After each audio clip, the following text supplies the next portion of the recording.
Hi friends, இந்த வீடியோவில் நாம் திருக்குறள் பற்றிய சில ஆராய்ச்சி செய்திகள் பார்க்க போகிறோம்.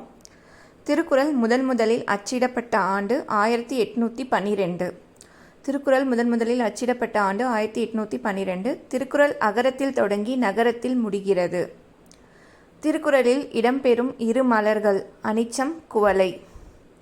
திருக்குறளில் இடம்பெறும் ஒரே பழம் நெருஞ்சி பழம். திருக்குறளில் இடம்பெறும் ஒரே விதை குன்றிமணி. திருக்குறளில் இருமுறை வரும் ஒரே அதிகாரம் குறிப்பறிதல்.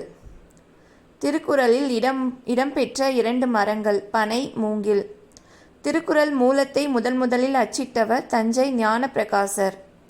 திருக்குறளுக்கு முதலில் உரை எழுதியவர் மணக்குடவர். திருக்குறளை ஆங்கிலத்தில் மொழிபெயர்த்தவர் ஜியு போப். திருக்குறளில் கோடி என்ற சொல் 7 இடங்களில் இடம்பெற்றுள்ளது. 7 என்ற சொல் 8 குறட்பாக்களில் எடுத்தாளப்பட்டுள்ளது. திருக்குறள் இதுவரை 100க்கும் மேற்பட்ட மொழிகளில் வெளிவந்துள்ளது. தேங்க்யூ.